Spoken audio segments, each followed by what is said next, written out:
Good evening, folks, and welcome to FMA Discussion. This is episode 466, and tonight we're going to be talking about WWI and WWII combatives. So this episode is going to be a little different. The three guests are going to talk about lesser-known instructors, and they're going to give their take on them and why they feel they're significant. And after they've gone through those that are lesser-known, then we're going to go into a compare and contrast between WWI and WWII combatives. What changed? What's significant? Maybe was that as included or taken away. I personally don't know, so this is going to be educational for me as well. So if you're watching, tell us where you're watching from, smash that like button. And without further ado, our guests are going to be Cris Anderson, Bob Sabet, and Jason Schultz. So folks, if you want the bio on Jason Schultz, go to episode 434. This is definitely more theme oriented, and Cris would be 452. And this is the first time for Bob Sabet. Welcome to the torture chamber. So without further ado, here we go. And there and there. All right. I just want to. Okay, let me put this in the box. Ta-da! Hey guys, how you guys doing? Good. How are you? Good. Good. We got some folks watching already. Let me give them a quick hello because I always neglect this. We have Brian Canada, Mr. Williams from the Ozark or somewhere like that. Guru Terry, Kevin Cooper, Robert Small, Eric O'Brien, Brian Canada. Who's that guy? And we got Robert Small. All right, folks. So you guys kind of heard the intro. So, all right, you guys got your guys you want to speak on. I'll tell you what, Bob, since you're the first time here, who would you like? You want to go first? Sure. So who would you like to speak on? Well, I chose two of these books that I wrote to talk about. One is called The Czech Manual, and I don't know if you can see it with the glare, but it's a book of it's a course from World War II, in which a friend of mine located it in the Czech Republic, and it's the actual name of the course is Silent Killing, and it was what the SOE agents utilized for their training in World War II. So Jason did the foreword to this, and the whole thing was in a foreign language, so I had to use Google Translate to translate the whole thing, and it wasn't really? a clean, yeah. It wasn't. That had to take some time. Oh wow. Yeah, it did.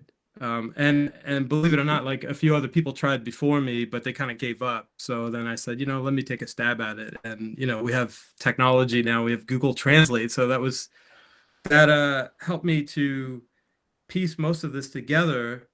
But the reason why I chose this is because we were discussing ground grappling previously, and there are. Not only is there the, typical World War II combative stuff like the edge of hand blow and things like that, and the chin jab, but then there are sections in this manual, regarding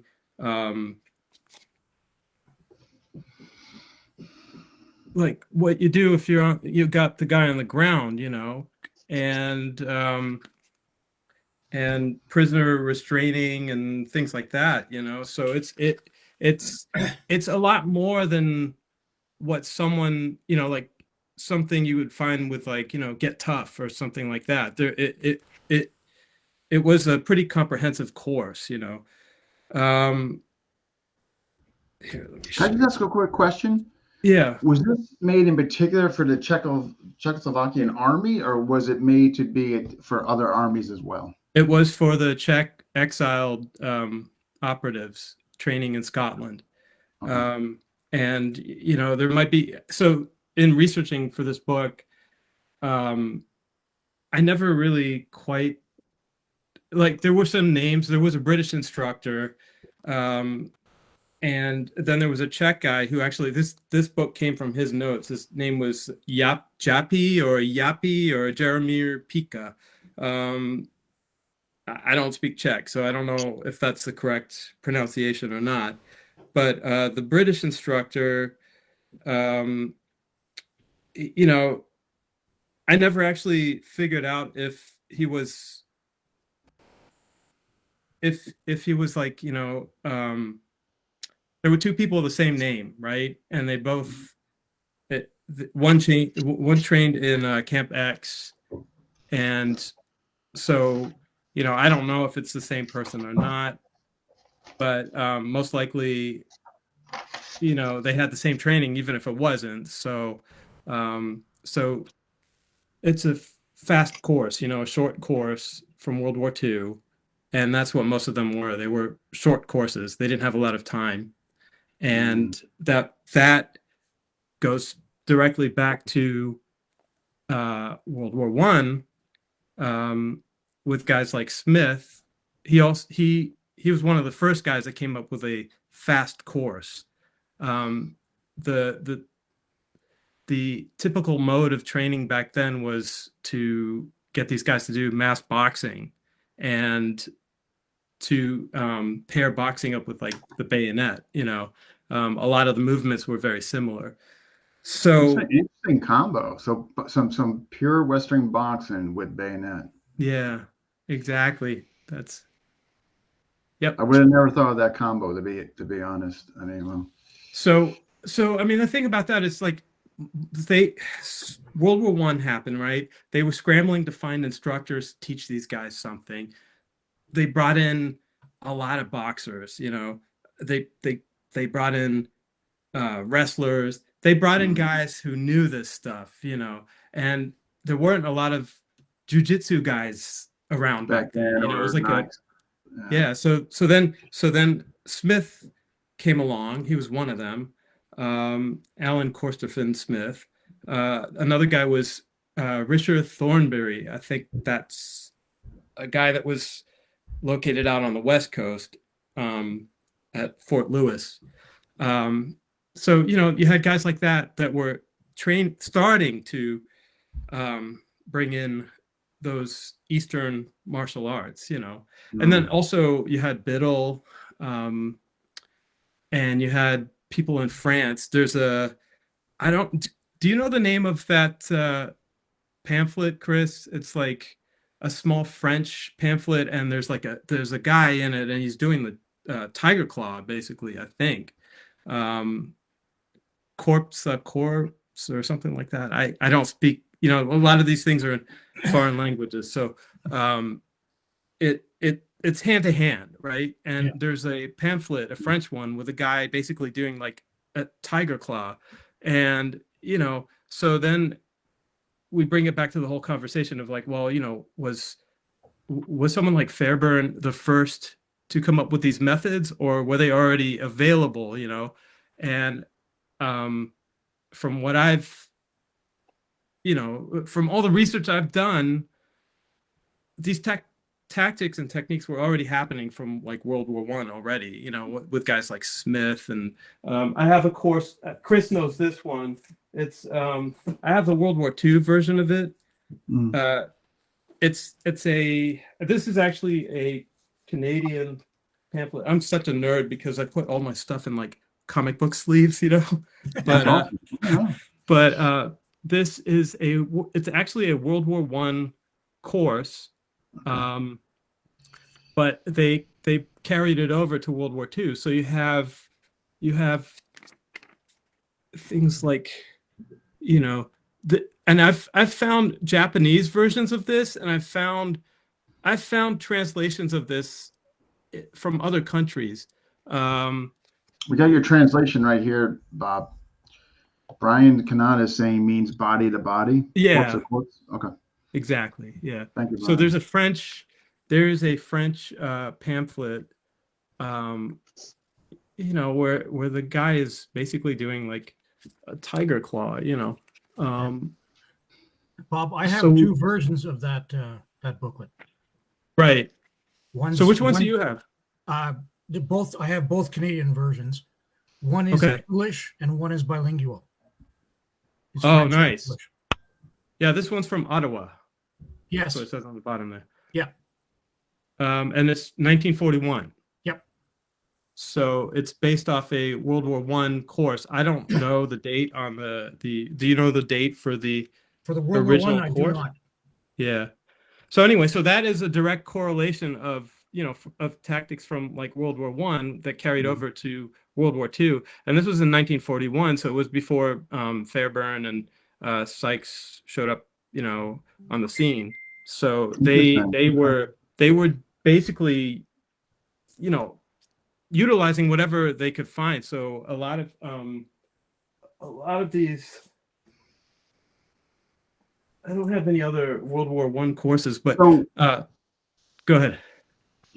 so it sounds like, while these, I mean, the folks that you're particularly speaking on kind of thrown in the grouping of the lesser known, but it sounds like they were actually more significant setting the pavement, so to speak, for guys like Fairbairn and all that. Is that fair?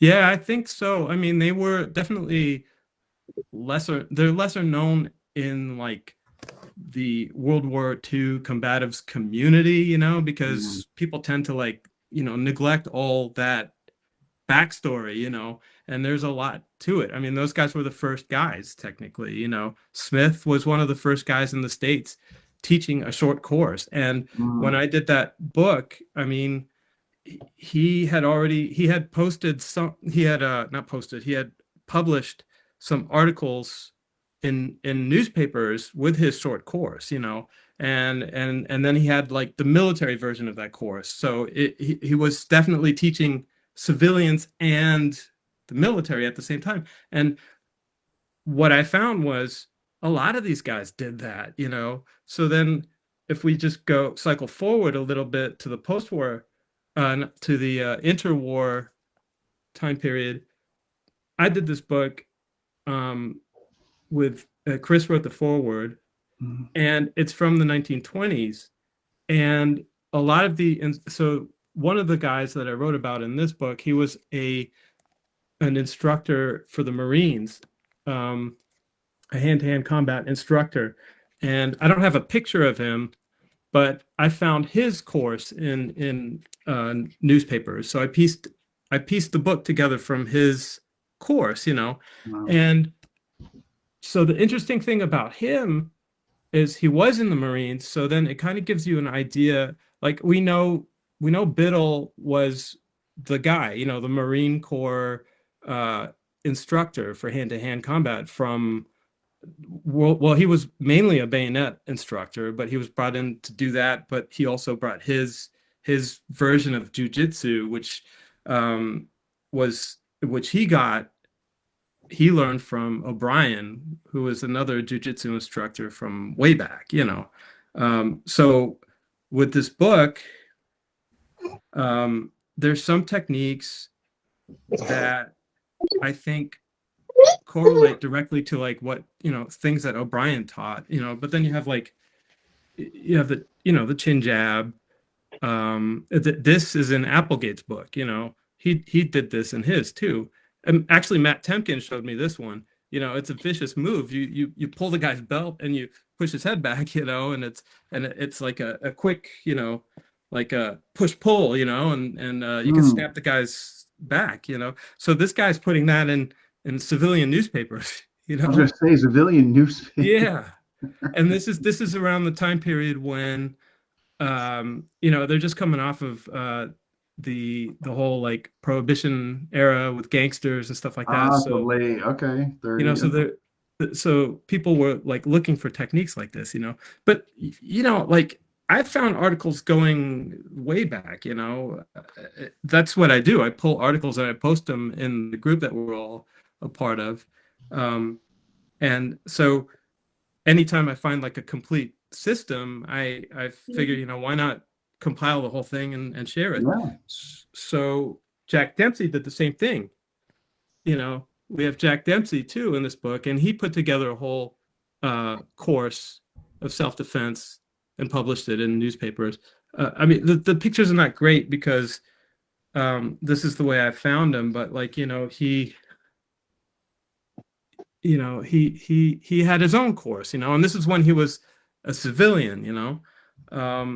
But then later on he became affiliated with the Coast Guard. So then we have you know, I wonder more how of a many people know that, like Jack Dempsey post boxing career, actually, huh? how to fight tough. You know, that is a World War II combatives book that a lot of people know. You know, he taught the Coast Guard these tactics. You know, I would have never known. Well, so that's what I like to do. I like to find the connections. You know, how these guys got their start, yeah, right? And so everybody knows Jack Dempsey was a boxer, but a lot of people don't know he had I didn't put, know. Yeah. yeah, you know, so that's what I like to do. I like to find that type of information and get it out there because that, you know, it's pertinent info, you know, it's like something people should know about Jack Dempsey or these other guys, Smith or um you know, the Czech Yeah. guys, you know, these guys. Here I have a picture of uh, this is the guy. This is the British guy. I got this from Lynn Hodge. He's a he passed away recently, but he's the Camp X historian.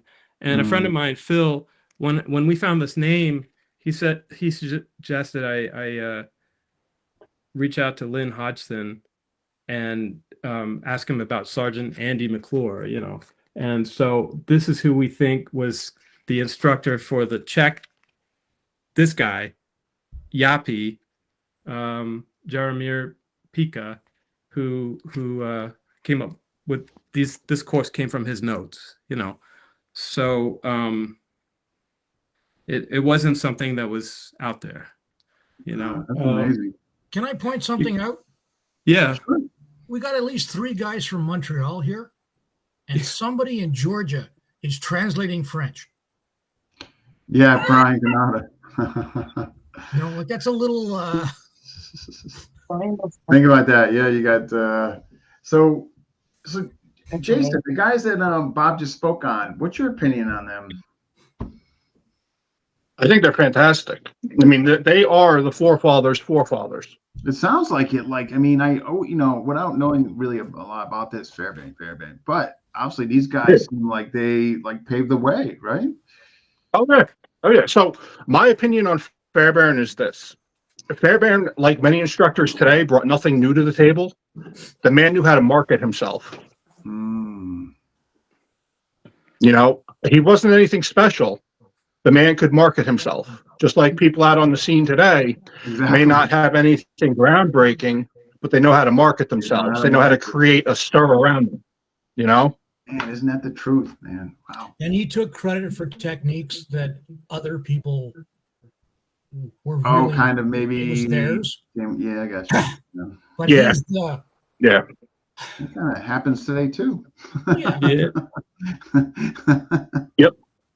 I just posted I was looking at an old Spanish stick fighting manual last night, and like I'm looking through the thing and I get to the back of it and I'm like, holy shit, this is the stick fighting course that he put. It's almost like the exact same course, and he put that in his book, you know. So it's like, how did that happen? Like, did he learn that from someone in Shanghai, or, you know, it's like he took techniques that worked and that were quick and simple to teach, but that were, you know, effective. And I mean, that's what these guys had to do. They didn't have a lot of time. I mean, he had more time, obviously, when he was, you know, in Shanghai, and these police the police instructors had more time maybe to train their cadets or whatever. But once you get to like World War II, you know, the time frames vary. It's like I found a commando course recently,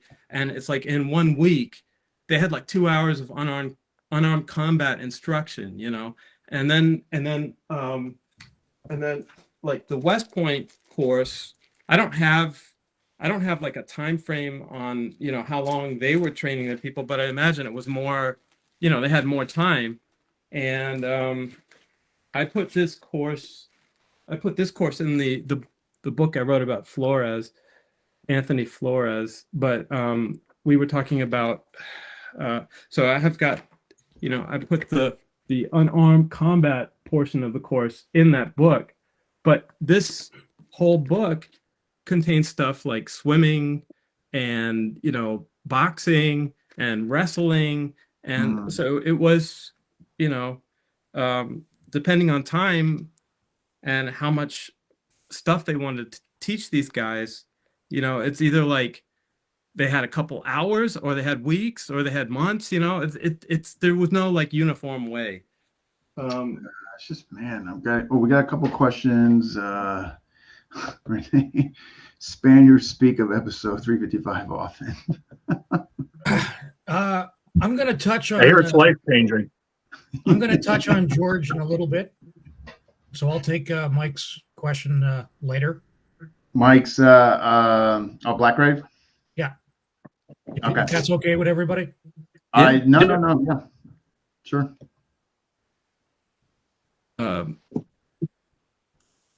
In regards to Brian, did Fairbairn take personal credit? Yes.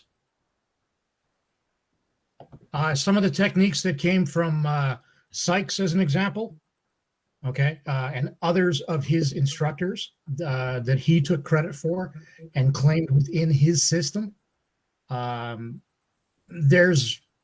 was some tension between him and Sykes for that particular purpose, that he was taking credit for Sykes' work. Okay. And I have, but if I may, Fairbairn was much more of a publicity hound than Sykes. Like, we know almost nothing about him. But Sykes, okay, so he's a guy in the background, but he's not being given the credit by his partner, by his peers, or partner or peers. So he's not out there promoting himself. Sykes was not promoting himself. Yeah, he's not promoting himself. He's in the background, but he's not being given credit for the things that he did with Fairbairn, despite the fact that we put them together. It's Fairbairn Sykes. It's a combination. Fairbairn takes credit for some of Sykes' stuff. I can't specify particular techniques, but that was part of the issue that they had their arguments and separated from. But then, like, Kentner, he's a researcher guy that we know, and he always likes to point out that the techniques that they taught already existed, like in the Aldershot. I think in the Aldershot course, or there's like a home guard manual, they were already teaching like the chin jab and stuff like that. You know, maybe not the tiger claw, but they were already teaching things like the chin jab. Well, Bob, in that little pamphlet that you posted, this one, it's not. I didn't see that in there though. I looked. But that's why I asked you if you had the manual. Yeah, I was just going through because it now. In the manual where it explains the bacon wrestling a little more, they do what they call a chin rip. Oh, okay. Which, because I know there's like a. It's a chin jab. Yeah. Yeah, and that's in the wrestling component of the. Yeah.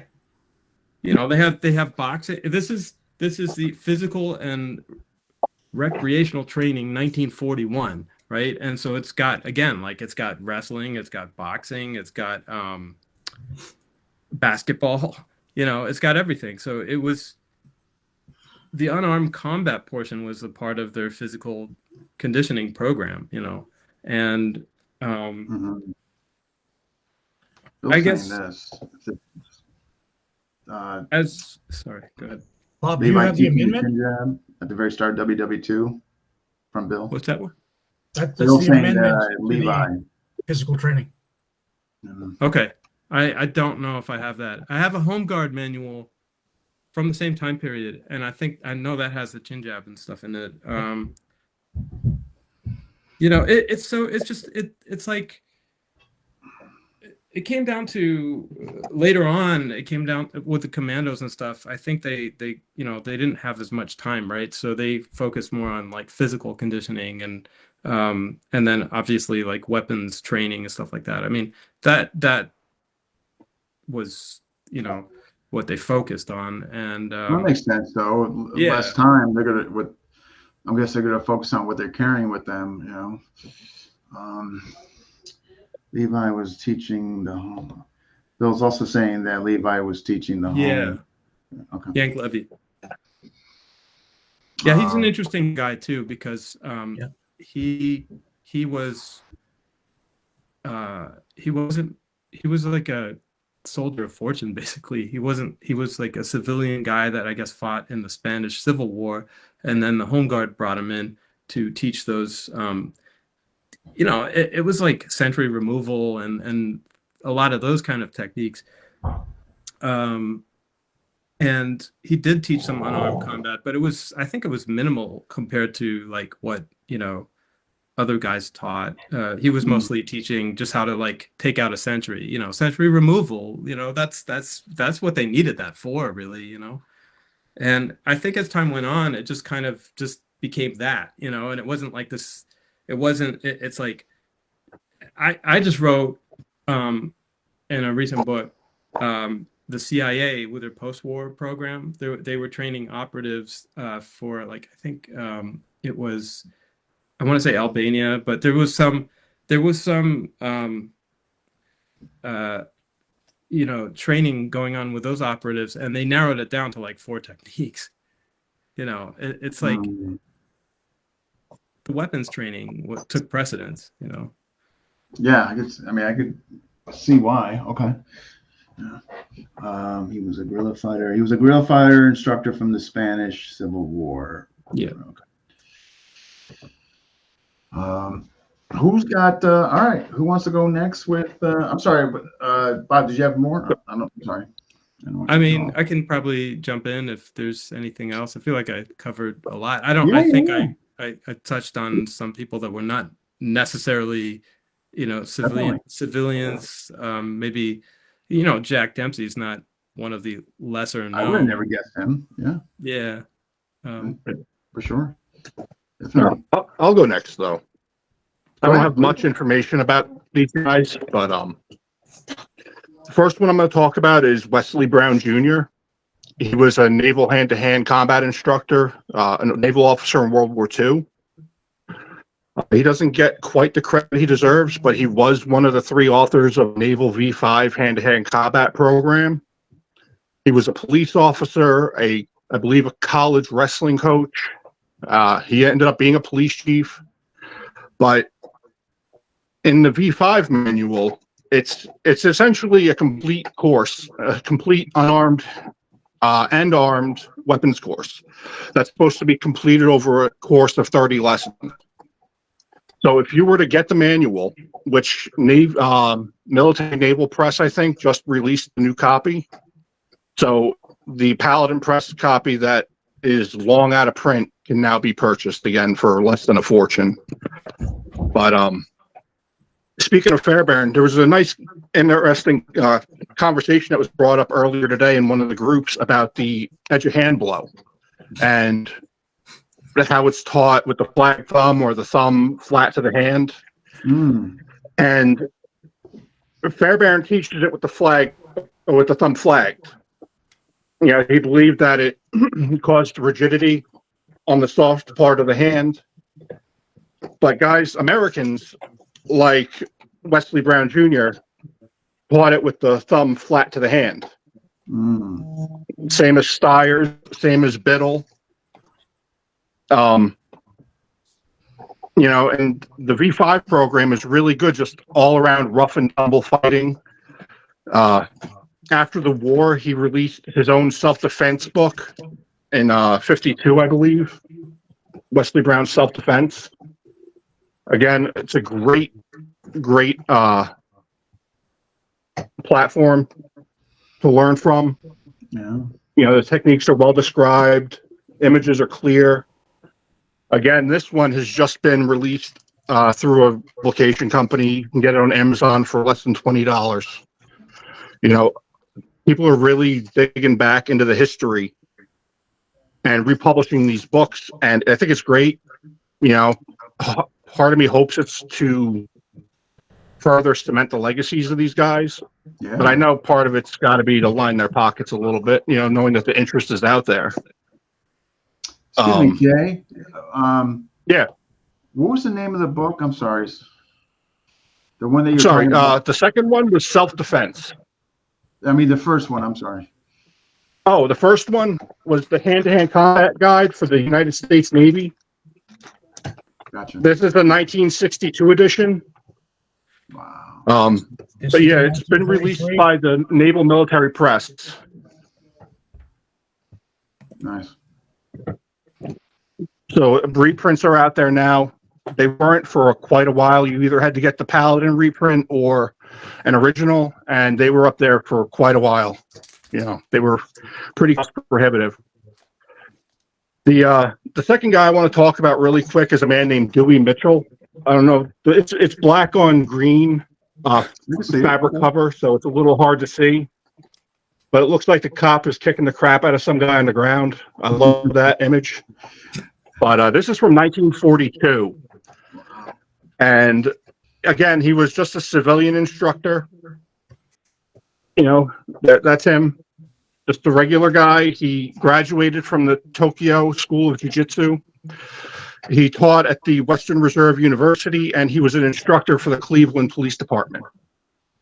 What's interesting about Dewey Mitchell is in the 40s, he was teaching, you know, what we call today car jitsu, you know, people fighting in cars. Craig Douglas is doing it now. Kelly McCann has done it. Hey, Craig. Yeah. But in 1942, you had Dewey Mitchell teaching, you know, car extractions and things like that. And it disappeared from, you know, that type, from instruction for a while. You know, we have here in his book, Remove Man from the Vehicle. You know, and you know, when they say there's nothing new under the sun, there's really nothing new. Yeah. You know, even before Dewey Mitchell was doing this, we had S.J. Jorgensen doing jiu-jitsu in cars, and really? Even, you know, I think the 1920s. In the 1920s? Wow. Yeah. Wow. So it's like this stuff it's out there. You just need to dig. You need to look. I would have never known in the car, like stuff that was actually being, wow, good on those guys. Yeah. Man, pioneers. Wow. Yep. You know, jiu-jitsu was in the country 20 years, and these guys were already throwing it in cars to see what they could do with it. You know, it's the same thing with the catch wrestling. You know, in Wesley Brown's books, he was a wrestling coach. You know, Joe Bagala was a wrestling coach at Kent State. Those guys aren't teaching freestyle wrestling in the books. They're teaching rough and tumble fighting and catch wrestling, weaponized catch wrestling. That's I tell you, this is what I love about these episodes. You learn, like, hey, I never knew Jack Dempsey was teaching and putting it in a newspaper, and I would have never guessed they were doing stuff in cars. I mean, the first I think I heard about the car stuff was, I don't know, maybe Craig Douglas, but that, wow. Yeah. And, yeah, I was doing this stuff goes back way back, but sorry, I will respectfully disagree. 355 was completely new material. Never dull. We do have Renee is the exception to the rule. Yes, as always. I mean, I got a question here for you, Jason. So Ponce says, wasn't the chin jab and clawing from Fairbairn's lineage come from Kung Fu he was exposed to in Shanghai?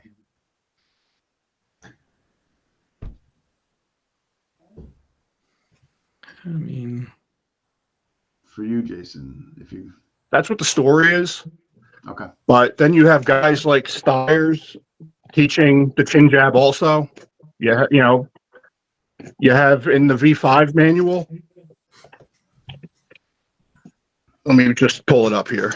Okay. Cris, you'll have the pleasure of seeing Renee in Ottawa in May. awesome. you know, like I found a So manual in Joe Bella and Wesley Brown's book, the V5 manual, you have the chin jab right there. You know, none of them studied Kung Fu or Bagua, but there's the chin jab. Yeah. You know, Brian, The human Brian, body only moves a certain amount of weight. Yeah. You know, a reverse punch is a reverse punch, is a cross, is, you know. Yeah, absolutely. And Brian Canada made reference that here that there was evidence of the chin jab being even done in medieval times. So makes sense. Yeah, I'm sure if you look at the Ringen manuals, you'll see chin jabs in there. Yeah. Or if there are in a Fiore's writing, I'm sure that there are chin jabs with the dagger fighting. Yeah, think about it. Wow. That's fascinating stuff, Jay, man. Wow, They must have learned it from Fairbairn. That cop is like really interesting. You know, like a local. Yeah. I'm sure at the time the force wasn't huge. I mean, or maybe it was, but just the fact what he was doing. Just some guy. That's incredible. Incredible. And you know, he published the book himself, so it's not like he had anybody behind him backing him. You know, right there, published by Dewey Mitchell. Wow. You know, so he was just some guy doing the work. He was some guy getting his message out there, and that's, you know, that's what counts. I wonder, like, besides, like, so, in your opinion, like, is he still just pretty much unknown? With even the combatives community? Yeah. Oh yeah. Yeah. I mean, people don't, you know, there's like maybe 5 people that are always mentioned, and these other guys don't get mentioned. You know, like I Link is another one. You know, he has a lineage to Thornbury, the guy from World War I. You know, and I mean, he was a civilian, and he put together these. I think it's Combat Jiu-Jitsu was one of the books, and then the one I just republished, and that one, and that course is a short course. I mean, it's like maybe you know, Kill. I don't know how many How to techniques. kill But with it's not a blows lot. and chokes. Yeah, Cris and this other guy Steve, they're the only guys that I know that have that actual pamphlet, and so it's really rare, you know. But like talking about lesser known people, I mean, I really couldn't find a lot about him. You know, I know he taught some police departments in the 1930s. He really wasn't. And you know, the funny thing is, like, you look at his first book, and he says, and it says something in his biography about this. He's like this well-known instructor, you know, world renowned or whatever. And world renowned. Well, I really didn't find that much on this guy. You know. Yeah, world renowned. Like self-promotion. You know. Yep. I guess what constitutes well-renowned back in the 30s on social media, right? I mean, maybe it was a couple of newspaper clippings. Exactly. Like literally like 5 articles I found on him, you know, and well, that could have constituted well-renowned back then, maybe. Here's a question that a comment you made, Jason. It's from Paulo. What is the actual point when people say the human body only moves X amount of ways? Actual question, not being facetious. No. So when I say that, I mean, people are always looking for lineage. People are always looking for, where did you get that? Where did that come from? My point is, as long as it works, it doesn't matter. Lineage doesn't matter. In the fact that my teacher's not going to be there to fight for me. You know, my certificate isn't going to defend me. You know, my skill is. So when I say the human body can only move a certain amount of ways, I don't care where something comes from. I don't care who taught it. I don't care who taught it to me. If it works, I'm going to use it. Yeah. That's what I mean by it. No, fair enough. No, thank you. I've often said that if you see a technique that's like so unique that you can't think of ever seeing it anywhere else, you know, you never saw it in wrestling, you never saw it in karate, you never saw it in Kung Fu, and you never saw it in BJJ, it probably doesn't work. Yep. Interesting. Because, again, you know, here's a wrist. It only moves so many ways. And when you force it, it's going to go, you either go with it or it breaks. Yeah, no. So you try doing something weird, you know, if it looks really strange, how come it's not being done in like 18 other systems? 18, right? Yeah, that's the one thing. Like when you're seeing something being done in many systems, chances are because it probably worked at some point in time, right? I mean, how many families or styles of FMA are there where it's a 36-inch stick and 12 angles? Oh, geez. Okay. None. Everybody's doing basically the same thing. Yeah. Okay. Or a variation of something. Yeah, I mean, Here's a follow-up question. That's If what you I went to believe my- is, there's only so many ways the body can move. if you went to my bookshelf right now and you picked out 5 or 6 books that you want, any 5 or 6, I guarantee you that they'll all have the same basic movements in them. And there's some variation thereof. I get you. Here's Yeah. a follow-up question, Jay. Question: is there no such thing as innovation when it comes to fighting in this modern age?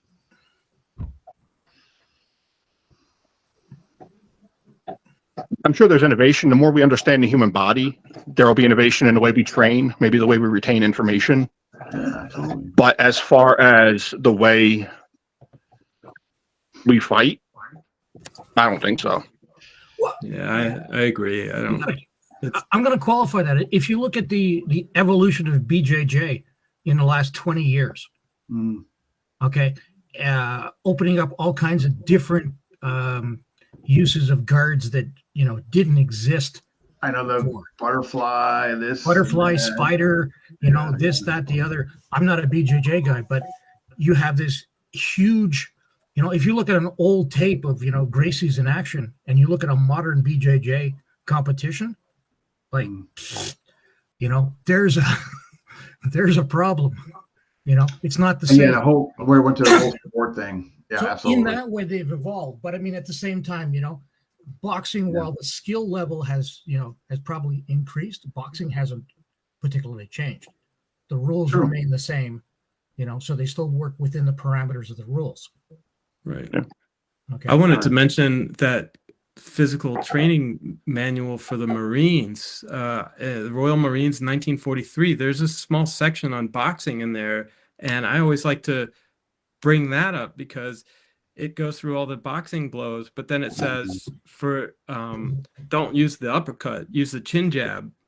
So it's like it goes through like use this solar plexus blow. I don't have it. I wish I did right now, but it kind of details like use these boxing blows, but for the don't do the uppercut. Do How the chin interesting jab. that they would make that back then. They would make that distinction. Like, obviously they found hands probably getting broken, but used it or better lever. You know what I mean? Obviously, right?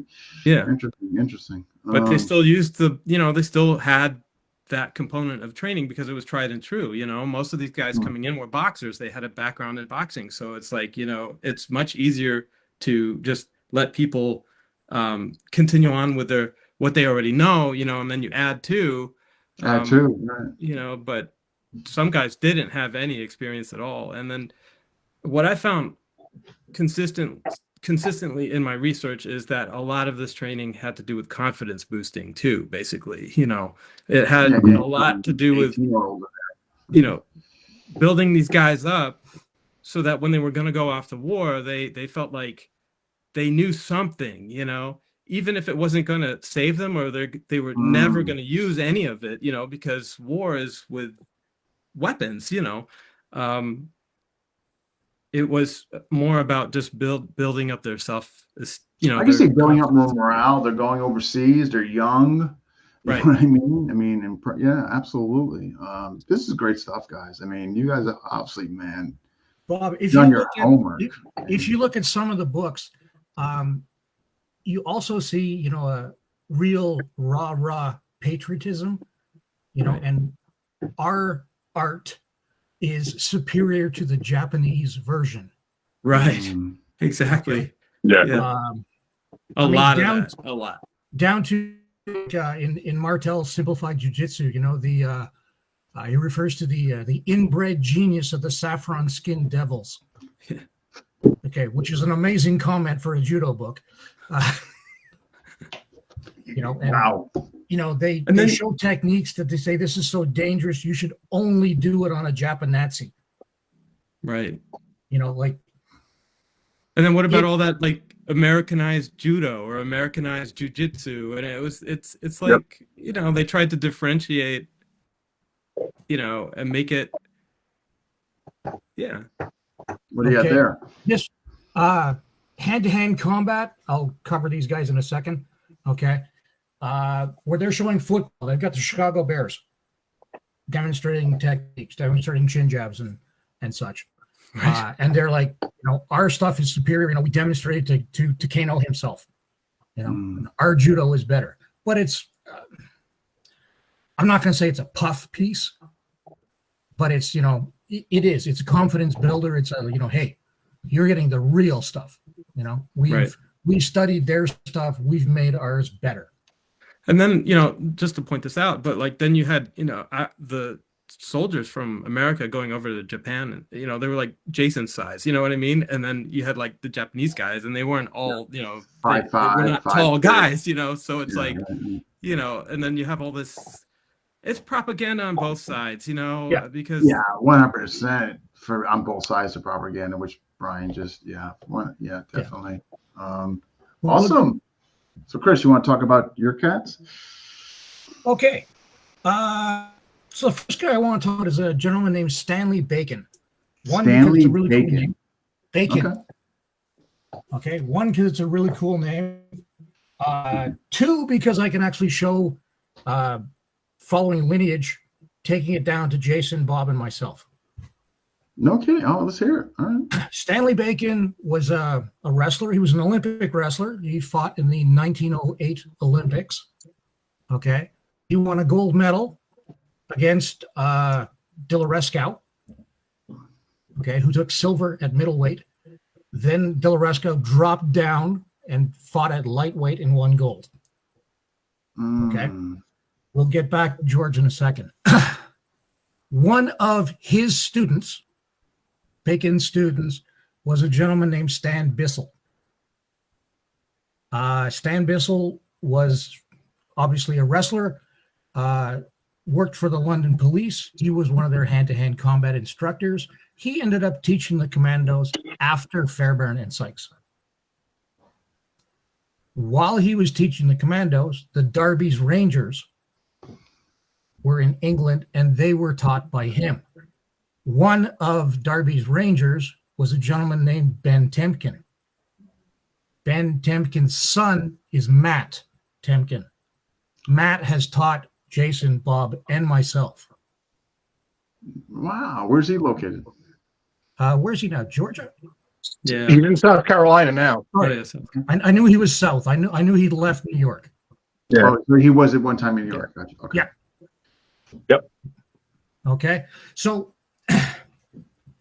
Bacon, I understand, was a hand-to-hand combat instructor in World War I, but I don't know anything about what he would have taught that would have been anything other than wrestling. But he did come up with a style of wrestling that's called Bacon Wrestling. Bacon Wrestling. Yes.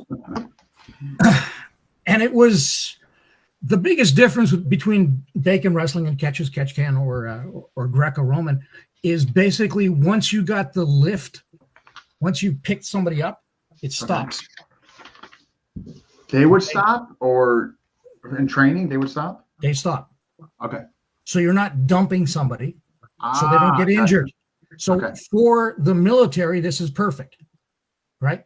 You teach aggression, okay? You wrestle, you pummel, you get hold, you grab somebody in a bear hug, you lift, and that's it. Gotcha. Okay?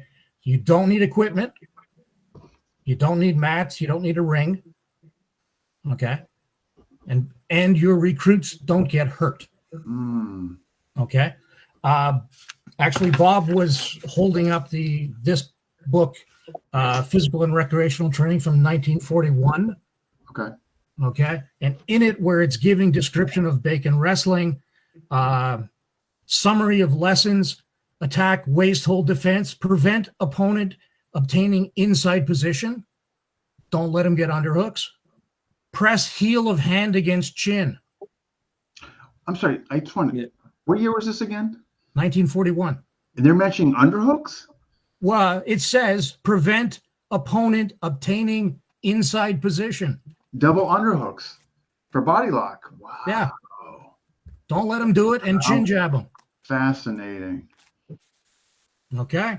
And it continues with it. It keeps, and almost every time, lesson 2, press heel of hand against chin. It's there. Um, I don't know if I can. when I was on a show earlier, and we were talking about Paragard out of Montreal. Correct. Paragard had offered to train the Canadian Army in his system of aurology.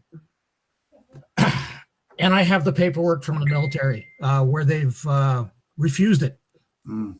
And the reason that they refused it was because it had more potential for hurting the recruits than what they were doing, which was bacon wrestling. Bacon wrestling. Okay, because in Paragard's version of jiu-jitsu, you'd throw somebody and they'd land. So you needed equipment, right? And if you land and you don't know how to do a break fall, your recruit gets busted up before you can send them overseas. Yeah. Okay, so it was like, this is not a good idea. Okay, so it was rejected because bacon wrestling made more sense. Gotcha. Okay, so while Stanley Bacon himself is kind of unknown, you can see lots of connections going through. Okay, one of which obviously I'd mentioned was George Del Rescau, who became the first hand-to-hand combat instructor at Camp X. In regards to Michael Blackgrave's question about Del Rescau's influence on Fairbairn and Sykes, I forgot about it. I would say none. None. Okay. Okay. He was out of the country pretty much by the time Fairbairn and Sykes came in. He was teaching his stuff. Fairbairn came in, and then it was pretty much a standardized, point of instruction. When Fairbairn left, he was teaching Fairbairn's system. So it would be more Fairbairn influencing Del Rescau than Del Rescau influencing Fairbairn. In my opinion. Does anybody disagree? Bob, Jason? I don't know enough about him. I was unaware of that. So I only know about the S-Hall incident. Yeah. We got a question that came in. It's from Kurt. Bacon wrestling sounds like a great warm-up wear exercise, especially for systems like Medusa, Brian Canada. Yeah. It is a great warm-up. I've done it a bunch of times for exactly that reason. Yeah. It's fun. Okay. It is a really good warm-up, and it's this neat little historical thing that nobody knows about. Okay. Here's Kurt's question. Have you compared and contrasted the NACP, Modern Army Combative Program, F3-25-150, hope you guys know this, and the USMC MCMAP with the historic military combatives?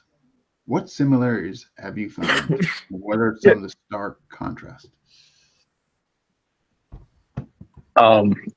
Modern Army Combatives is basically Muay Thai and BJJ. Completely different than what was previous. Matt Larson wanted to get in contact with Carl Sestari back in the day to set up the new combatives program, but due to the people Sestari had around him, that turned Larson off. So Larson went another direction. Oh, okay. Oh, wow. All right. Some unsavory characters. I'm not saying. I'm just saying. Somebody told me they might have been made guys. I'll leave it at that. So, but I'm sorry, Chris. Okay. Please continue. Problem. So the other gentleman that I'd like to speak about, actually, somebody on Monday mentioned pugil sticks. Pugil sticks. I remember that. Yes. The giant Q-tips that they use. And the guy who invented the pugil stick is a gentleman named Armin Siegler. Armin Siegler. Okay. Okay. And I want to get into him a little bit more because of the connection, because when you start talking about unknowns, he was a coach at the University of New Mexico. Okay. And during, particularly in the World War II era, you actually had coaches that were hand-to-hand combat coaches in universities. Oh, wow. Okay. I held up this book earlier.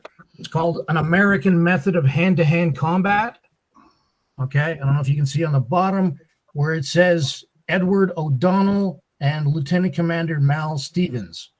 Edward O'Donnell is the Yale University hand-to-hand jiu-jitsu commando coach.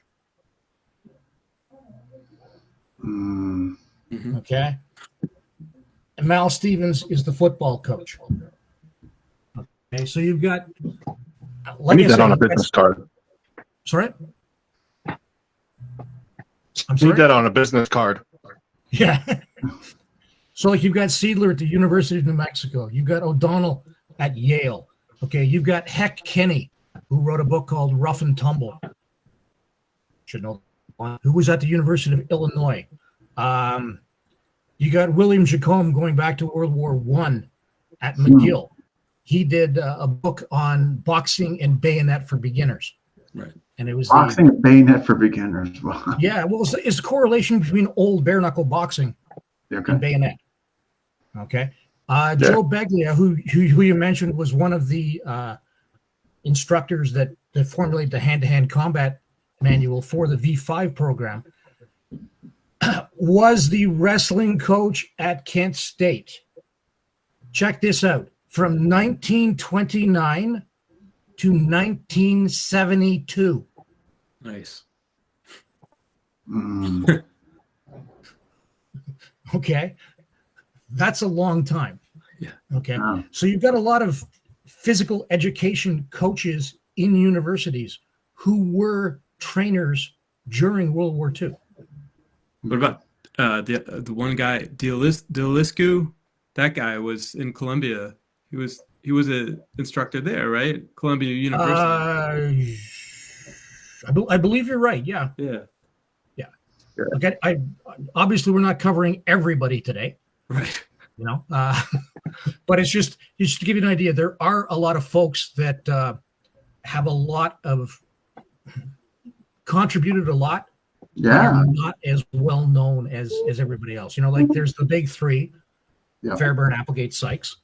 You know, and then you go, okay, well, do you know what you're talking about? Okay, well, we add in one more. Okay, but you're digging deep, but you can see that, you know, like I say, there's these guys, okay, who put out their manual. Armin Seidler, who this book's from 1990. It's called Defend Yourself, and it's the Seidler system. And as Jason mentioned, this is what brought up the conversation of whether a edge of hand blow is flagged or not. Okay. Link's other book, the first book. Yep. Okay. Combat Jiu-Jitsu. Okay. Wrestling manual from Delaresco. This has been reprinted. Okay. Okay. But that's an original. Okay. That's from like 1919. And we've mentioned the V5 a bunch of times. And what it involved. Okay. And I have 6 of the books. There's hand-to-hand combat, boxing, wrestling, football, soccer, basketball, gymnastics and tumbling, swimming, mass exercises, the sports program, labor engineering, and military track. Okay. I don't have them all, just the ones that are interesting. So there's a lot of lesser knowns that are out there that have a lot of stuff. For sure. I mean, that's here's a question for all of you. Go ahead. Yeah, it's not you know, there were 3 guys and that's it. Yeah, no. I mean, no, I know that. I mean, hearing you guys, previous to this, I definitely would not. Dean's book, 2 guys, 1 stick is a sheep. It hasn't been released yet, Renee. You gave it away. Oh my God. All right. I'm just making sure I didn't miss any questions. Okay.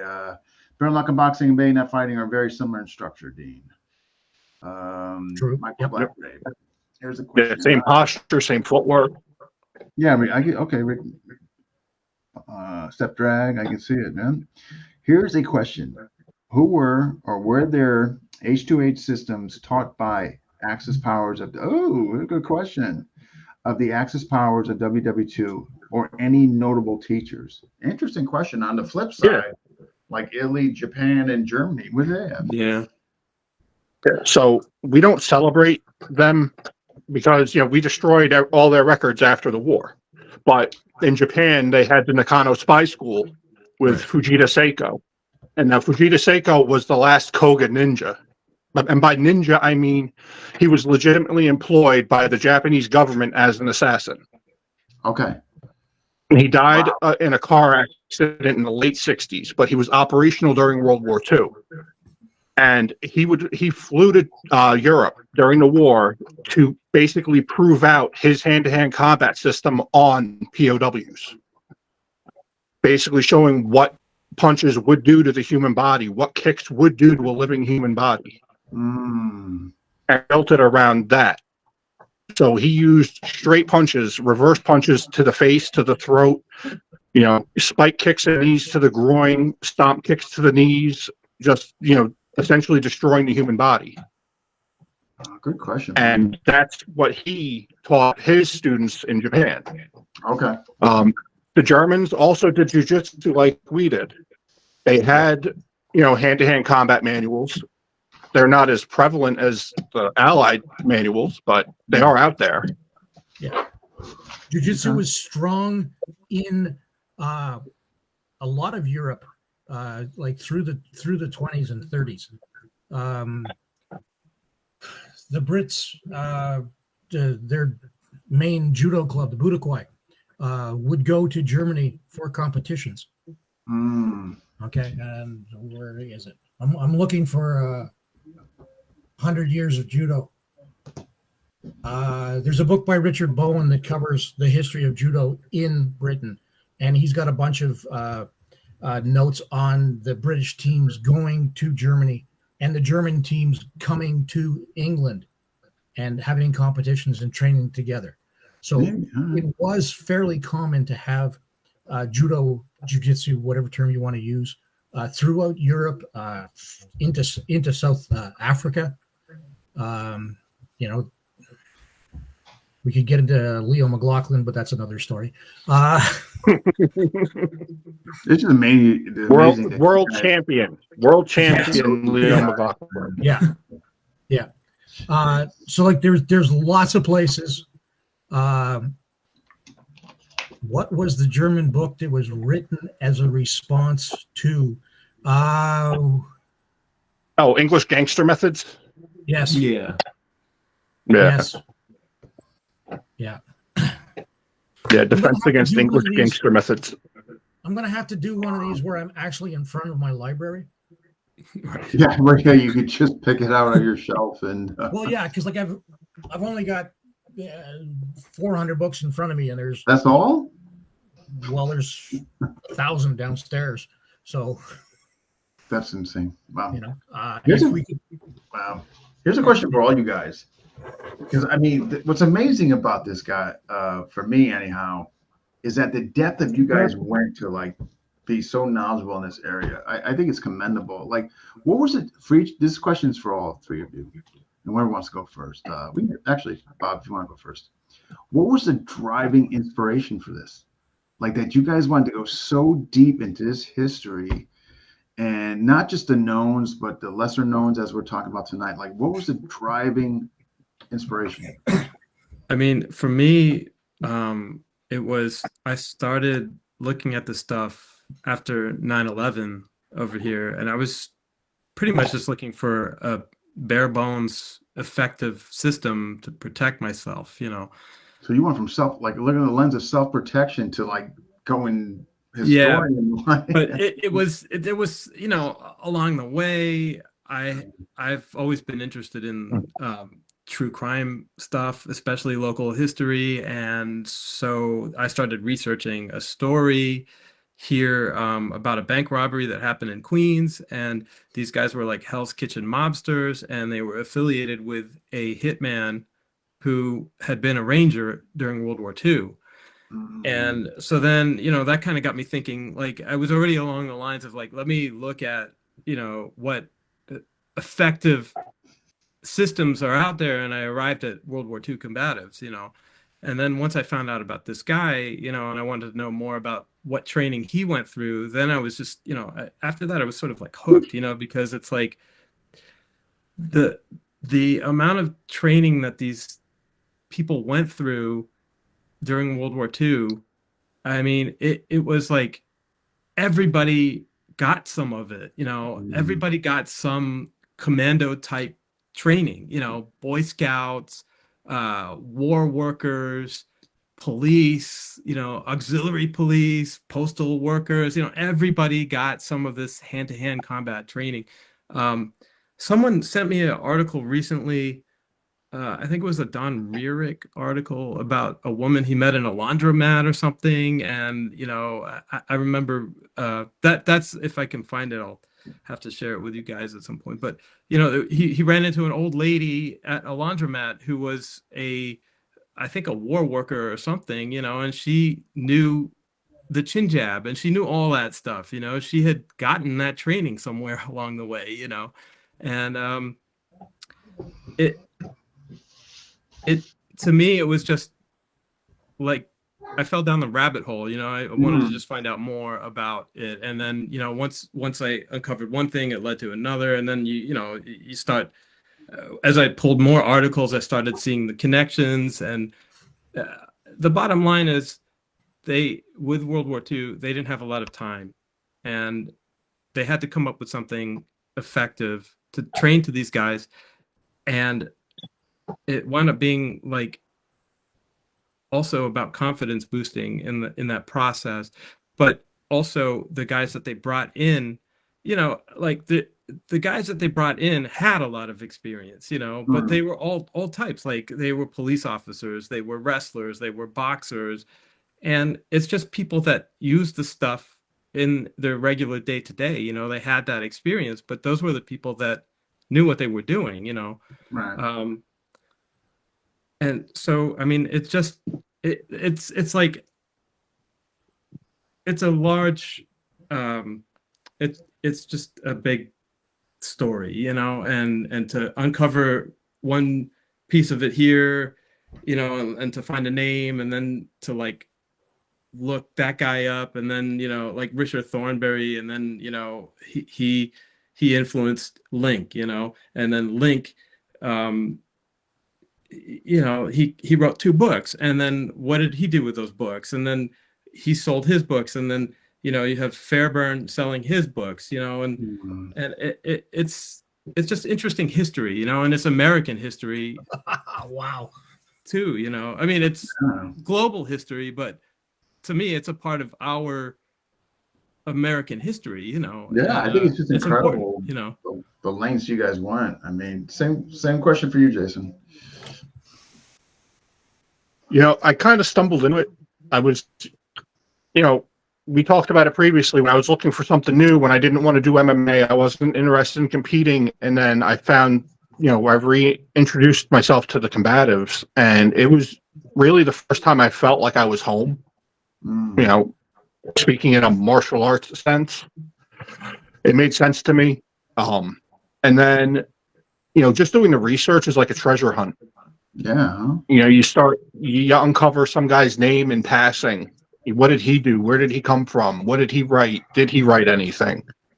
And then you get to go on a hunt for the book or a hunt for the pamphlet.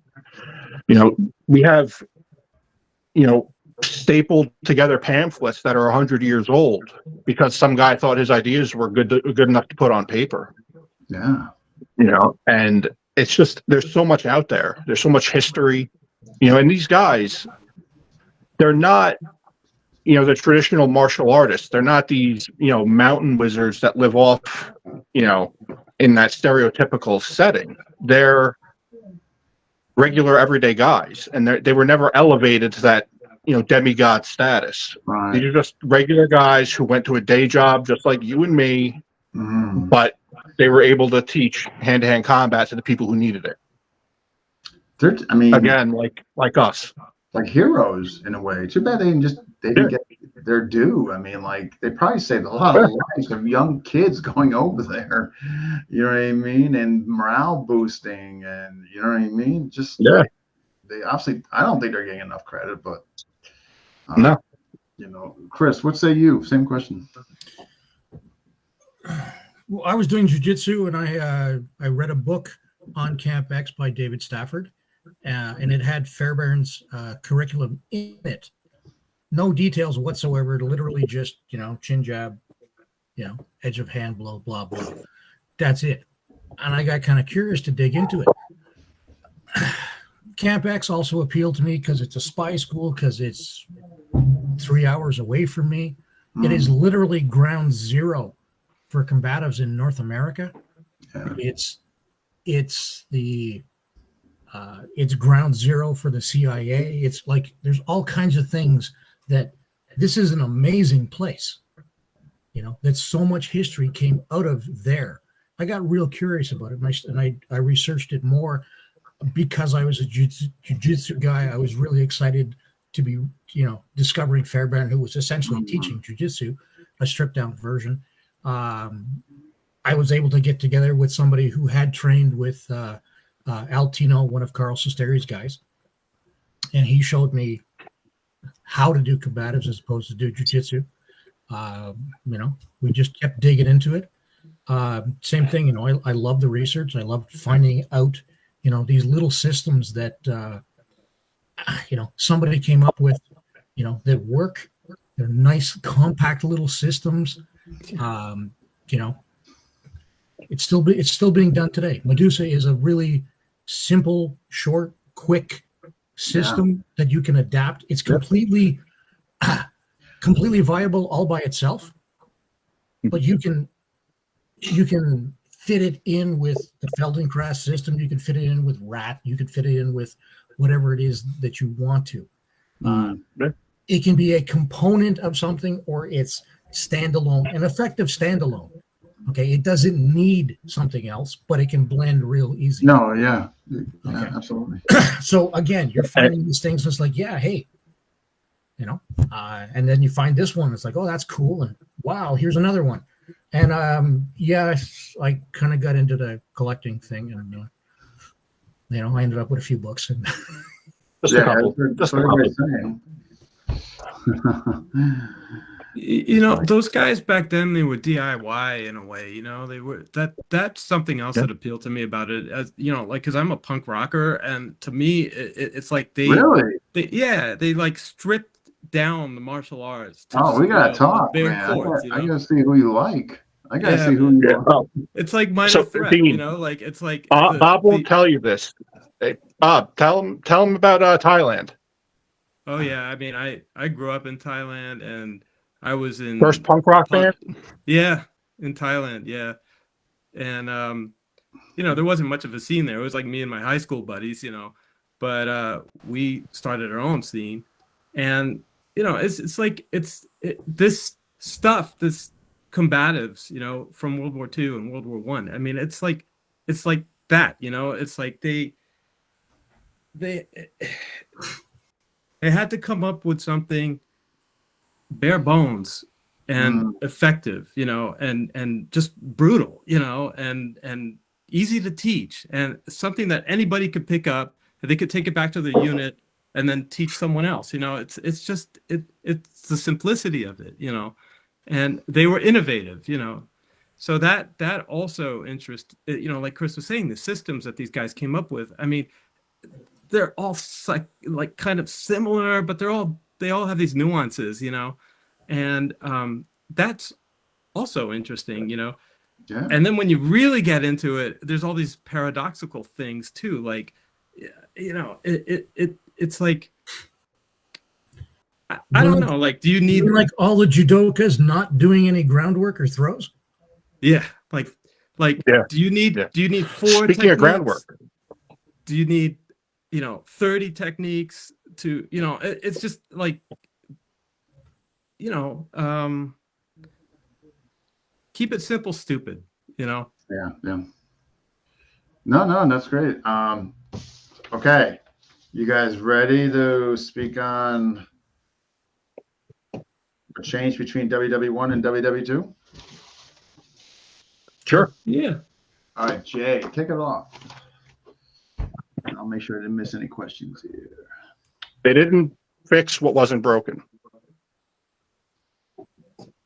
They moved away from the mass boxing into more streamlined, actual technique instruction, but it still wasn't a lot of time dedicated to it, but they did streamline the education. They did, break it down to more blows and strike rather than a bunch of guys standing in a field,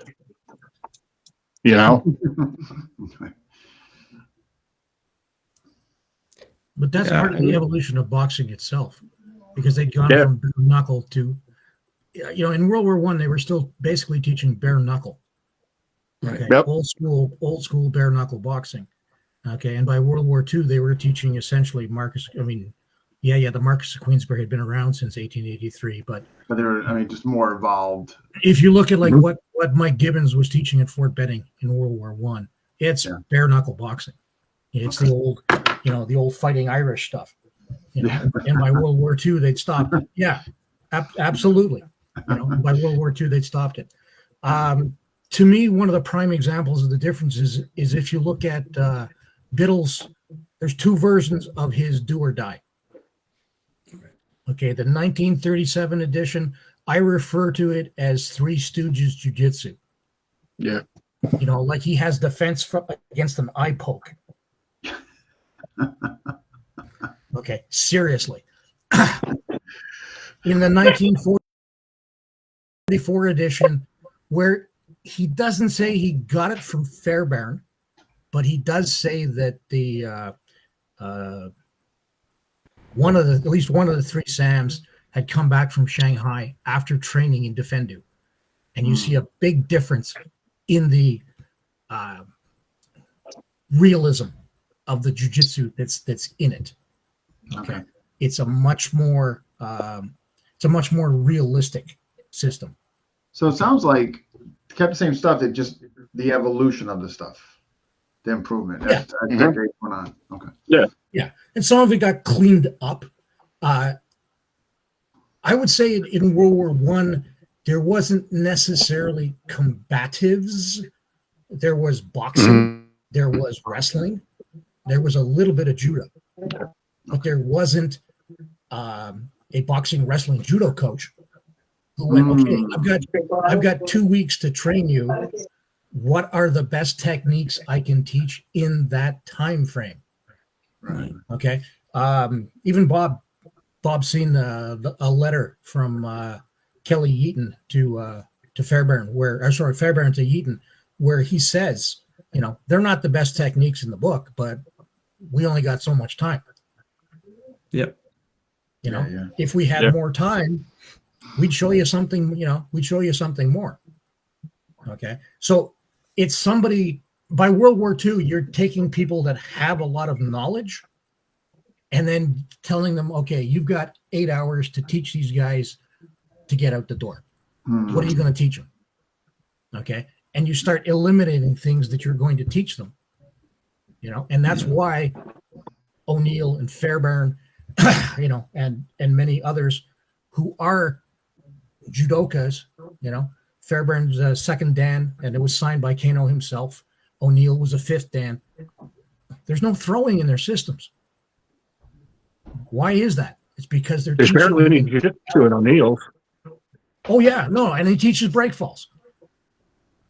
He still thinks break falls are valid. So he does. He's even into 1969, he's teaching break falls, but he doesn't teach throws because it takes too long. Yeah, I can see that. Yeah, you got 2 weeks, like you mentioned. You got to concentrate on throws. Yeah. Okay. So it got condensed. You had experts that were combined experts in more than one style, who then extrapolated what would be the best thing that we can teach you in a short period of time.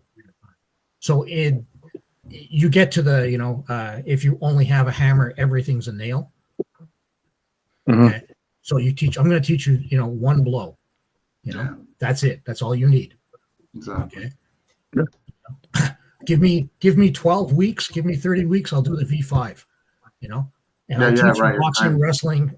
I'll teach you combat. Okay. Give me 8 hours. I'm going to show you an edge of hand blow. Yeah, no, makes sense.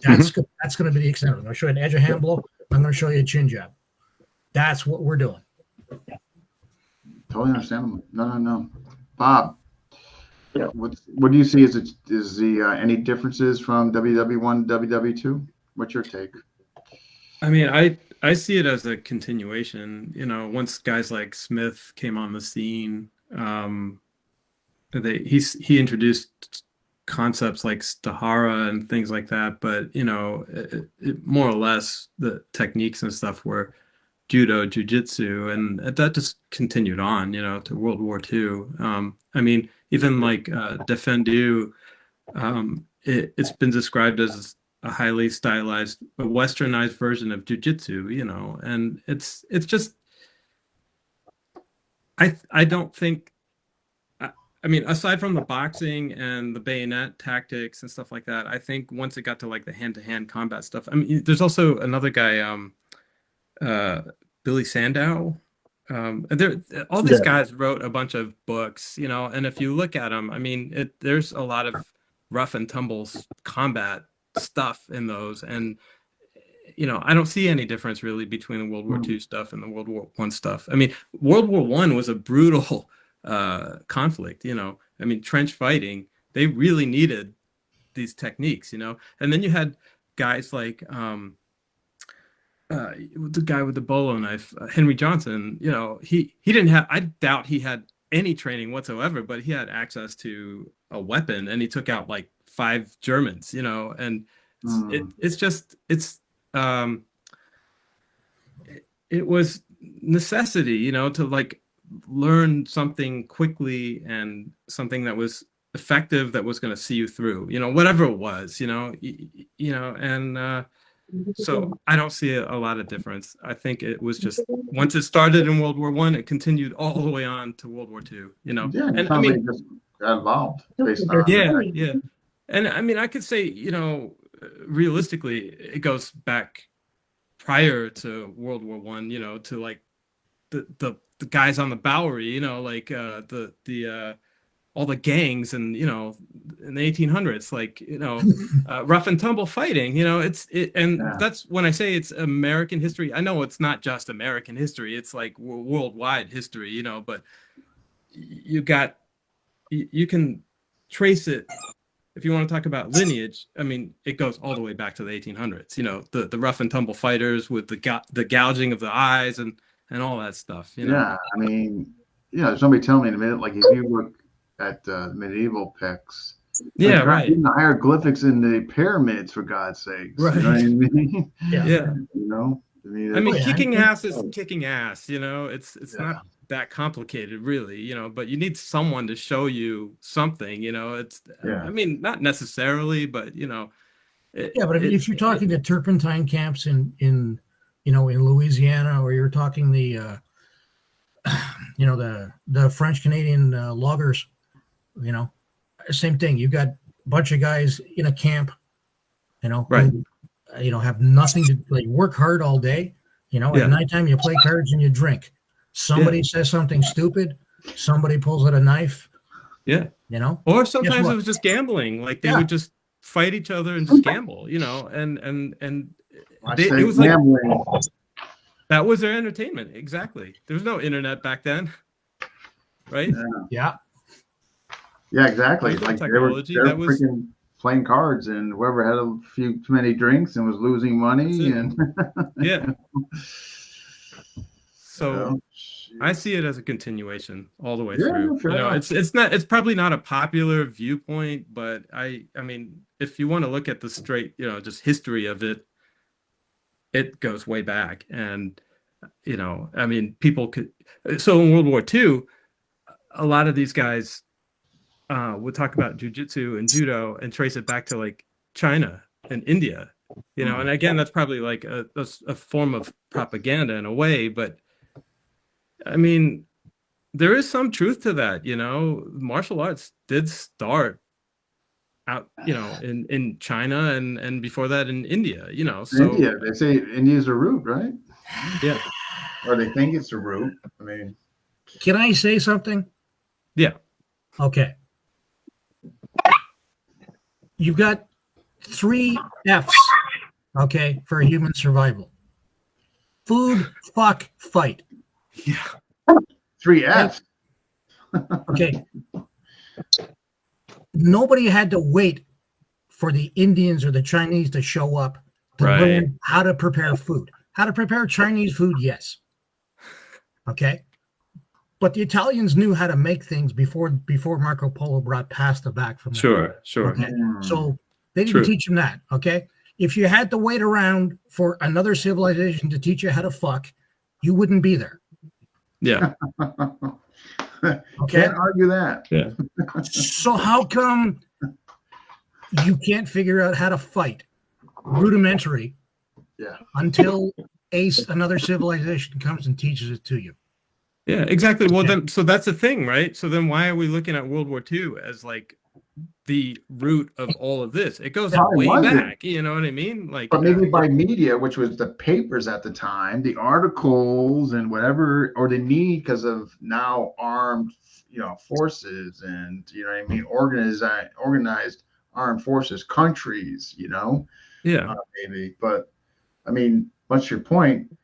I mean, if you look at some of the, you know, and the pyramids and hieroglyphics and plenty of medieval pictures, and I mean, there was, you know, you're trying to tell me those guys weren't doing that back then, or some? There's an article where there is like it's either a Dutch or a French book, and you look at those techniques, and it's just like there's a chin jab in there and stuff. I'm pretty sure there's a chin jab. You know which one I'm talking about, right? Peter. Yeah, if it's the book I'm thinking of, there's also fish hooking in it. Yeah, right. And there's an article from World War II where they say, you know, oh, they're bringing back these techniques from, you know, this French manual. You know, they're bringing back these techniques from back then, you know. Yeah. So it's all recycled, you know. But the thing about it is it was the time, you know. And bringing it back to the Yatans, the two brothers wrote a letter to each other. I think Sam wrote a letter to Kelly. They trained with, Sam had trained with Biddle and also Fairbairn. But he describes it as the theory of escalation, you know, so like you throw a punch, I stab you, you know, and it's, I mean, it's really, there's not much more to it than that, you know. You use of force, unarmed exactly, use of force continuum, but unarmed combat is the last resort. It should always be the last resort, you know. And I honestly don't think they put a lot of emphasis on it as much as people like to think today, you know, in World War II, you know, maybe more so in World War I. The weapons. Fairbairn himself said that unarmed combat is for those foolish enough to be found without a weapon. Exactly. Yeah. I think people have built up this whole, I don't know, this fantasy around it. And the reality was a lot different, you know. No, it makes sense. I mean, as Bob, there's a definite irony in us spending so much time learning minutia from 80 years ago. I think it's fascinating. I think it's fascinating what you guys are doing, honestly. I think you guys are keeping something alive and bringing more exposure to it. I think what you guys are doing is phenomenal, you know, which is why I'm just so glad, you know, you guys came up with this idea and whoever came up with the panel. I mean, but regardless. I mean, well, Dean, I appreciate the opportunity to, you know, speak to you and whoever's out there in television land. a lot of comments, and there's still 17 people watching. Said no. I mean, this is obviously resonating with people. I think what you guys are doing is phenomenal. You know what I mean? And so who's Jay? You're writing a book, right? Or got one coming? Or I'm working on two things right now, actually. I'm working on my gutter fighting book, which is going to be gutter fighting in American Kabuto, which is a very tongue-in-cheek term, so nobody get upset over me using Kabuto. And the second one I'm working on is more concept-based rather than instructional. So that's a little more ways out. Hey, why I got you on? Did you ever get? Are there more available than Medusa? Because last time I contacted you, they were kind of sold out, or there was something going out printing, or what have you. Well, so I got some good news on that front. They're now available worldwide, anywhere. Amazon, Walmart, thrift books, ABE books, wherever you want to buy it, you can buy it. I can get it. All right, good, because I know there was an issue there for a small period of time. Yeah, I ran out and I just couldn't get more copies in. But now they're available on Amazon, so. Okay, I'll be sure to. Yeah. Absolutely. Bob, what do you got coming down the line? Like your 15th book, or? Yeah, right. I thought I was gonna stop after this last one, but I had put in a FOIA request to the National Archives, and that was like during COVID, and it was for Gaslow. Arvin Gaslow was a Montford Point Marine and a judo instructor to the Montford Point Marines, and I found articles that mentioned he wrote a manual, and so I searched all over the place for that thing. I wanted to find it. And then, he was friends, or he wasn't friends with Hoover, but he was like a fan of Hoover. So he would send letters to Hoover and ask for like a photograph or, and they would exchange, like, I think Hoover gave him his book. So he gave Hoover his manual, An Inch from Hell. And I recently heard back from them, and they had found, they released his file to me, and in that was his manual that he wrote. So I'm gonna do something about him next. Nice. He's an unknown, and put his book in there, and it's something that people should know more about. This fellow researcher, Steve Brown, he said, it might possibly be one of the first African American martial arts combatives manuals, in the States, and it's possible. I don't know. I haven't found anything. What year was it written? I want to say 1943. I don't have it in front of me right now, but it was, it's pretty early on, and I mean, the only comparable thing I can think of is like the stuff going on in Brazil, around the same time period. I think, those guys, the Capoeira guys. I mean, I really can't, I'm looking into it. I can't find anything else in print, around that time period. It's like, what about the V5? Yeah, I mean, I don't know. I have to look at the dates. It's always a question of like looking at the dates and. Okay. Wait a second. Yeah. But you're saying Wes Brown, right? Yeah. Yeah. That's all. 1943. Huh. Yeah, 43. 43. Yeah. I don't know when Goslow wrote his pamphlet. I mean, I'd have to check, Yeah. No, it's just a curiosity thing. Yeah. But I mean, it's a fair point, and so then to bring it back to music, I think of like the blues guitarists and stuff, and it's like, I found something here, so let me get this out there, Yeah. It's history and it's important and people should know more about it. So the sad thing about it is when I was looking for this thing, I went to the Montford Point Marine Historical Society and they just didn't have anything on him. I went to the Marine Corps historian, and there was like one article, so that kind of thing sucks, then that just makes me want to dig more and get this information out there because people should know more about this kind of stuff, I think you're absolutely right. I think what you guys are doing is just such a great service overall to community and specifically to the Combatives community, giving these guys their due recognition. I mean, you know what it is? For so long in this specific part of the community, you had people withholding information. You had people, you know, spitting out false information, making things up.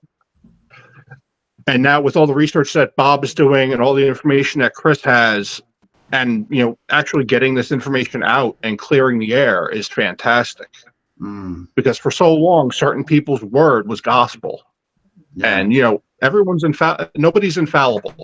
Absolutely. You know, so I'm not going to chalk it up to intentional, you know, intentional efforts on their part. You know, we didn't have access to the internet like we do now. We may not have had access to the records like we do now.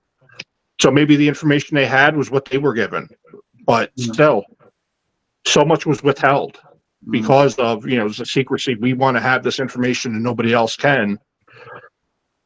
It's great that it's getting out now. No, I think so. No, I think you know, Bob, get more people interested, invested. Bob could easily have taken any of these manuals and charged whatever he wanted for them. Yeah, right. But instead, he puts them in his books and marks them at, you know, a reasonable rate. Yeah, no, no, you guys are doing something phenomenal. I mean, you know, preservation. You know, you guys are giving these folks their due. You know what I mean? Even especially the lesser known guys who actually are more significant, it sounds like, than the guys who are known, is the way I'm getting from you guys. You know what I mean? If you've got, for argument's sake, 3 countries, there's absolutely more, but, you know, for argument's sake, 3 countries: United States, Britain, and Canada. Okay. Yes, Fairbairn taught in all 3 countries, but he could not be the only instructor. There's no way. In 3 countries. Yeah. You know, look at the size. That's what I mean. There's no way. You know, you can't do it. And especially back in a time where to get from Britain to here to. Especially during wartime. Yeah. You took a ship. You know, you probably came over on a ship. You didn't, you know, there wasn't a lot of flight. Right. So it wasn't like you just, you know, one day I'm in London and the next day I'm in New York City. Yeah. You know, so like travel was a lot more challenging then, you know, so you had to have instructors. And, you know, many times it was, you know, just some local guy or a celebrity. You know, there were, we haven't discussed it, but I mean, there were wrestlers, professional wrestlers that taught. You know, Bob's pulled up a bunch of stuff about like Man Mountain Dean. Okay. Man Mountain Dean. Right there. Okay. Jason sized. Yep. That's an interesting story, because he taught at Camp Ritchie, right? And he was at Camp Ritchie with the with the Ritchie boys. He was there hand to hand with the Ritchie boys. Yeah, he taught the Ritchie boys. But the interesting thing is Applegate was there at the same time. So it's like this unknown thing. Was he working for Applegate or was he like, you know, Applegate was there teaching the OSS, you know, that kind of stuff is the stuff that drives me crazy. And then it's like, I want to dig and dig until I get the answer, you know?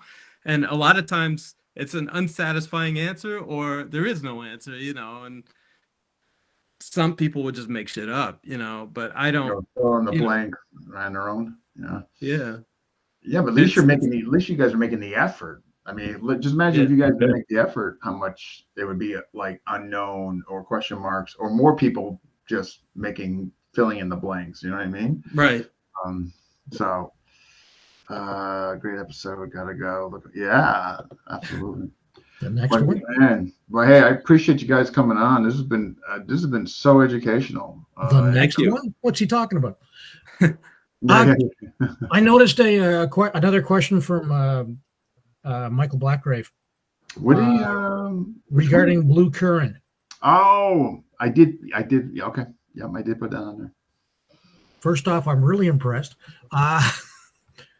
And secondly, I really don't know. I'm not that knowledgeable on the Australian versions of things. Okay. You know, And I've not seen what Blue Current does, so I couldn't say, okay, this is his stuff. You know, Okay. I think there's like a video on YouTube. There's like he's a judo guy, right? Michael doesn't say. As I say, I'm not that familiar with him, so I can't. Yeah, I can babble, but I'm not sure about what I'm saying. Right. I don't know, so I don't know. Yeah, Okay. I've looked him up before too. I think he was affiliated with Tank Todd or that guy. Is like he's written articles about that guy, right? Yeah. So yeah, it's not our forte, you know. It's like that's a whole other country. Yeah, they had a lot of cool stuff going on there too. I mean, they had Americans training over there. I found an article, Imi, the Krav Maga guy, he fought or he trained with some of the Australian troops at some point along the way, you know. So these guys, they all borrowed from each other, you know. Yeah, same old story, like what's going on today, that borrowing. Yeah. Hey, borrow all you want, just give attribution. That's all. That's all. Yeah. Don't claim that you 100%, created something. 100%. I've used this line 3 times already this month. It's amazing. If you borrow from many people, it's called research, and if you do it from only one, it's plagiarism. There you go. Interesting. Yeah, I like it. Awesome. All right, guys. Hey, it was great. I really appreciate it. And Thank you so much. Yeah, no. Thank you guys. Absolutely. Thank you for the opportunity. Thanks for having us, Steve. Oh my gosh, anytime. Anytime. If you guys come up with something else, you just let me know and be more than happy to do it. So yeah. Sounds like a plan. We'll conspire. There you go. Conspire and let me know. Absolutely. All right, you guys take care. Okay. Have a good one. You too. There we go. There we go.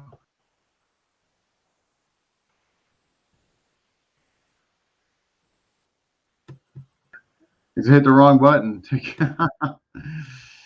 That's a first, or maybe not. At any rate, that was a great episode, man. Wow, educational, man. I love those ones. Raffle. Me and Brian Kanata, as you see, we'll be doing raffle March 17th. Go on the FMA discussion where this post is pinned. You'll see all the items are being raffled. All there. We're getting pretty close to our goal. Only a couple hundred off. So again, tickets are still available. $5. All going to sick instructors, masters over in the mainland Philippines. So if you can, check it out. All right, folks, and I will see you next time. And I'll be soon releasing upcoming episodes from March. Some really good theme episodes. Exciting. All right, guys. See you next time.